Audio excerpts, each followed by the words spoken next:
Hello everyone, welcome to my YouTube channel Sunita Srivastava Gyanshala. और बच्चों, आज मैं आपको एक ऐसा टीएलएम दिखा रही हूँ, ऐसा टीएलएम जो मैंने बनाया आप लोगों के लिए, जिसके द्वारा एक जटिल जो प्रक्रिया हमारे शरीर के अंदर होती है उसको आप बहुत आसानी से समझ सकोगे और वो आपके दिमाग में रहेगा बराबर, कभी आप उसे भूल नहीं सकते। तो यहाँ पर ये हमारा जो टीएलएम है वो एक्सक्रीटरी सिस्टम यानी कि उत्सर्जन तंत्र का बना हुआ है। बच्चों, आप जानते हैं हमारे शरीर के अंदर बहुत सारी क्रियाएं होती रहती हैं, जैसे कि पाचन तंत्र है, श्वसन तंत्र है और परिसंचरण तंत्र है। तो ये सारी क्रियाओं के फलस्वरूप बहुत सारे ऐसे पदार्थ भी बनते हैं जो अनुपयोगी होते हैं। उपयोगी तो हमारे पदार्थ शरीर ले लेता है, लेकिन अनुपयोगी पदार्थों का क्या करें? अगर वो शरीर में ही रहेंगे तो वो बहुत ज्यादा हानिकारक होंगे, इसलिए वो शरीर से बाहर निकाले जाते हैं। तो सांस हम लेते हैं तो कार्बन डाइऑक्साइड जब शरीर से बाहर निकालते हैं तो हमारे श्वसन तंत्र में आ जाता है, लेकिन जब हम कुछ खाते पीते हैं तो उसका जब पाचन होता है उससे जो अपच पदार्थ बनते हैं जो और हमारे हानिकारक पदार्थ बनते हैं वो शरीर से किस विधि के द्वारा बाहर निकलते हैं, कैसे? तो बच्चों, हम आपको बता दें वो उत्सर्जन तंत्र के द्वारा ही शरीर से बाहर निकाले जाते हैं।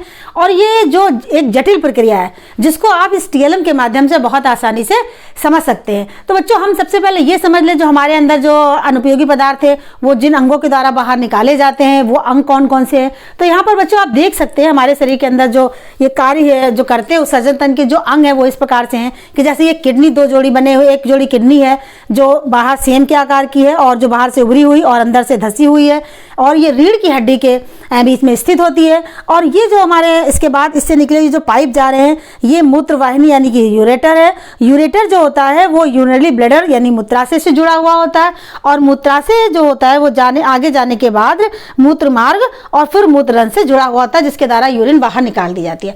अगर ये उत्सर्जन तंत्र जो होता है उससे यानी अब जो बेकार के पदार्थ होते हैं वो जो बाहर निकाले जाते हैं शरीर को, उसी को हम बोलते हैं उत्सर्जन तंत्र। ये हमारे सारे उत्सर्जन तंत्र के अंग हो गए। बच्चों, इसके द्वारा ये टीएलएम जो है बहुत ही आसानी से और बहुत ही कम पैसे में या समझिए ना के बराबर पैसों में ये पूरा तैयार हुआ है, और इस टीएलएम के माध्यम से आप बहुत अच्छे से इसको याद कर सकते हैं, समझ सकते हैं। तो बच्चों आइए थोड़ा सा देखिए कि ये किस तरीके से वर्किंग कर दिया।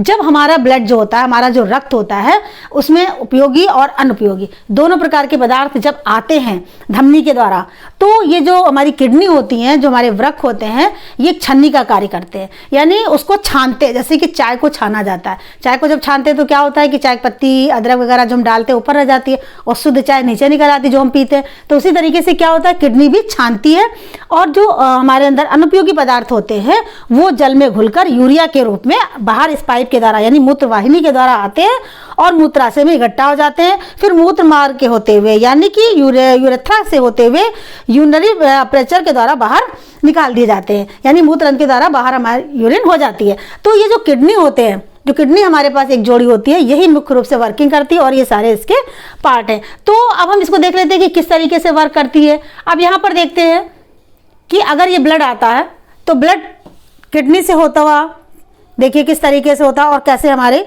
यूरिन के माध्यम से बाहर निकल जाता है यूरिन के रूप में।